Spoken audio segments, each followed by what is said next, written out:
선언, 문유석, 프롤로그, 인간 혐오.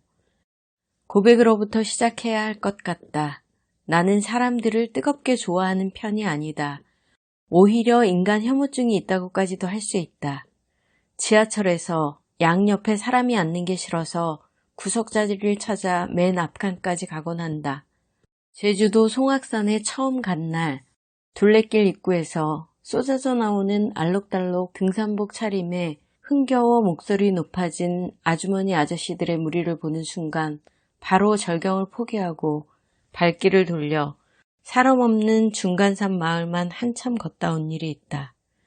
세상에서 제일 싫은 것이 회식이고 행사다. 어렸을 때는 친척들이 모이는 명절이 제일 싫었다. 114 상담사가 사랑합니다 고객님 하길래 반사적으로 질색을 하며 왜요? 한 적이 있다. 사람이 꽃보다 아름다워란 노래를 들을 때마다 머릿속에서 무슨 근거로가 떠오른다. 그런 나지만 무인도에서 혼자 살 수는 없기에 사람들과 어울려 사회 속에서 살아간다. 그건 필연적으로 무수한 그럼에도 불구하고를 낳는다. 이 책은 그런 것들의 산물이다. 이런 인간형은 사실 어느 조직에서나 사랑받기 힘들다. 사랑받지 못하는 건 별 상관없지만 대체로 사랑받으면 기대에도 보답해야 하므로 귀찮은 일도 생긴다. 그렇다고 내 자유를 지키기 위해 매사에 일일이 투쟁할 열의까지는 없기에 평화를 위해 어쩔 수 없이 양보와 타협을 해야 한다. 단합을 도모한다는 직장 체육대회나 등산이 내 개인 시간인 주말에 개최되는 것이 치가 떨리게 싫지만 빠지려면 없는 친척들을 돌아가시게 만드는 최소한의 성의라도 표시해야 한다. 술 한두 잔도 겨우 먹는 체질이지만 회식 때 돌아가는 잔을 거절하여 흥이 오른 타인들의 주목을 받는 것이 더 싫기에 일단 받아먹고 음료 숫잔에 뱉는 눈치라도 있어야 한다. 주당들의 흥이 오르면 장단을 맞춰 취한 척하는 메소드 연기가 필요하다. 집단주의 성향이 강한 한국 사회에서 투사가 되기 싫으면 연기자라도 되어야 하는 거다.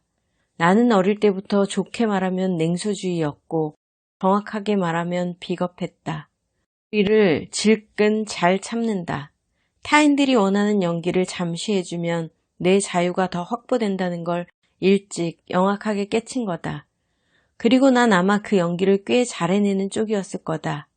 요령껏 정 싫은 것은 정면으로 부딪히지 않으면서 피해 다니고 어쩔 수 없이 감수해야 하는 것이라면 오히려 적극적으로 잘해내고. 그렇다. 재수없는 캐릭터다. 속내야 어떻든 요령 좋게 적당히 좋은 평가도 받고 모나게 남들과 대립하지도 않으면서 학창 생활부터 사회생활까지 그럭저럭 잘해왔고 세월은 모난 면을 둥글게 많이 다듬어주기도 했다. 그리고 이제는 나름 짬밥이 되어 내가 싫은 건 어느 정도 안 할 수 있는 여유도 생겼다. 그럼에도 불구하고 난 가끔 대나무 숲에라도 가서 마음속 구석에 쌓인 외침을 토해내고 싶을 때가 있다.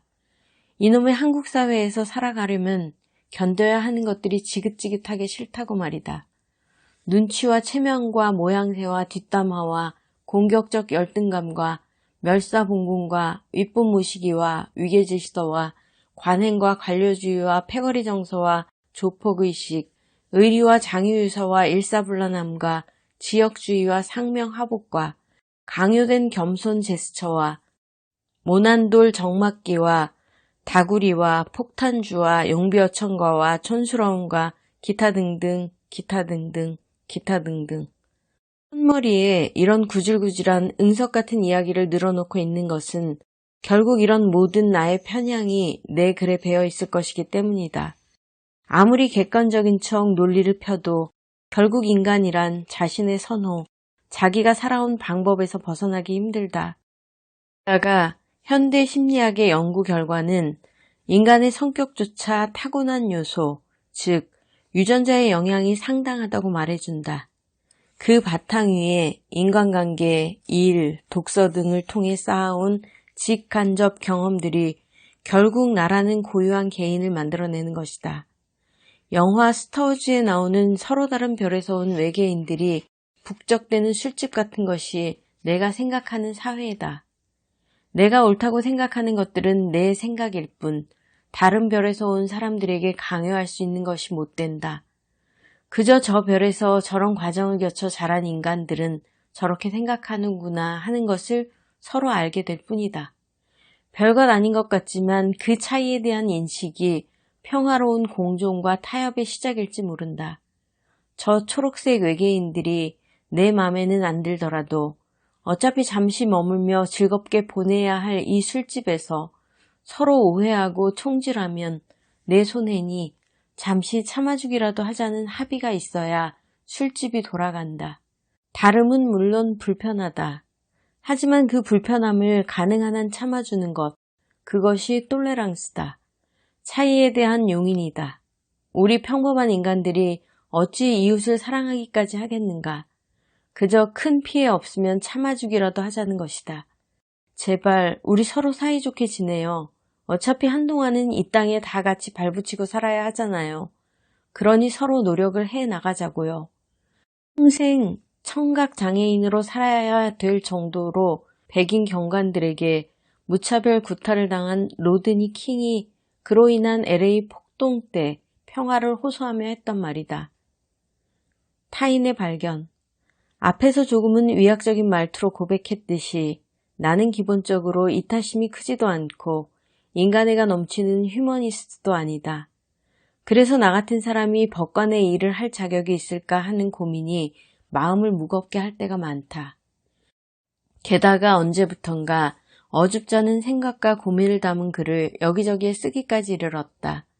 글을 쓴다는 것은 스스로에게 질문을 던지는 일이었다. 살아가며 일하며 만나는 불합리한 일, 안타까운 일, 분노하게 만드는 일에 대해 글을 쓰고 나면 나 스스로에게 묻게 된다. 이 모두는 결국 개인과 개인이 모여 사는 사회에 관한 생각들이다. 왜 소소한 일상 속을 살아가며 책을 읽으며 영화를 보며 신문을 읽으며 일을 하며 자꾸만 이런 생각을 하게 되는 것일까? 분명히 난 내 삶이 우선인 개인주의자이고 남의 일에 시시콜콜 관심 없으며 누가 뭐라 하든 내 방식의 행복을 최대한 누리며 살다 가고 싶을 뿐인데 곰곰이 생각해보니 알 것 같았다. 이유는 모르겠지만 살아가면서 분명히 내 일이 아닌데도 가슴이 덜컥 내려앉는 순간들이 있다. 피가 거꾸로 솟는 순간들이 있다. 나도 모르게 눈물이 주책 없이 줄줄 흐르는 순간들이 있다. 잘난 과학이 그걸 거울 뉴런의 작용이라고 하든 옥시토신 호르몬의 분비라고 하든 갱년기 증세라고 하든 몸과 마음이 격렬하게 반응하는 순간들이 있다. 나와 아무 상관없는데도 지하주차장에서 일하며 힘겹게 공부하는 젊은이가 부잣집 사모님 앞에 잘못 없이 무릎을 꿇고 고개 숙이는 꼴을 보면 피가 거꾸로 솟아 앞이 아득해진다. 한남대교를 지날 때마다 10년 넘도록 마주치는 실종된 송혜이 좀 찾아주세요 현수막은 여전히 가슴을 덜컥 내려앉게 만든다. 그 현수막을 아이 아빠가 16년째 새 것으로 바꿔 걸고 있다는 걸 뒤늦게 알고는 나도 모르게 눈물을 흘리지 않을 수 없었다. 그리고 나뿐 아니라 모두가 경험한 순간이 있다. 눈앞에서 수많은 아이들이 시퍼런 바닷속으로 사라지는 다시 생각하기도 끔찍한 순간. 몸이 떨리고 무섭고 무력하고 울음조차 안 나오는 시간들을 경험하며 조금씩 깨달았다. 우리가 당연하게 여기는 평온한 일상이라는 것이 얼마나 쉽게 깨져버리는 유리 같은 것인지, 우리 하나하나는 얼마나 무력한지, 우리가 문명이라고 부르고 사회라고 부르는 것이 얼마나 허약한지, 그리고 나와 아무 상관없어도 타인들이 고통을 당하는 옆에서 나 혼자 행복한 일상을 누린다는 것이 얼마나 죄스럽고 마음 무거운 일인지, 평범한 일상에서도 이런 순간들을 피할 수가 없는데 하물며 상처 주고 상처받아 피 철철 흘리는 사람들을 늘 만나야 하는 법정에서는 또 어떻겠는가. 특히 내가 쓰는 글의 출발점에는 나같이 이기적이고 무심한 사람조차 자꾸 접하다 보니 결국은 깨닫고 느낄 수밖에 없는 것들이 있더라. 하물며 나보다 훨씬 따뜻한 가슴을 가진 많은 분들이 이런 일들을 보고 듣는다면 어떻겠나. 내가 겪은 것들을 알려드리기라도 하고 싶다는 안타까움이 있다. 그동안 이것저것에 쓴 글들을 다시 읽어보니 결국 모두 같은 얘기를 하고 있다는 생각이 들었다. 개인주의자인 나의 눈으로 본 세상의 여러 얼굴들이다.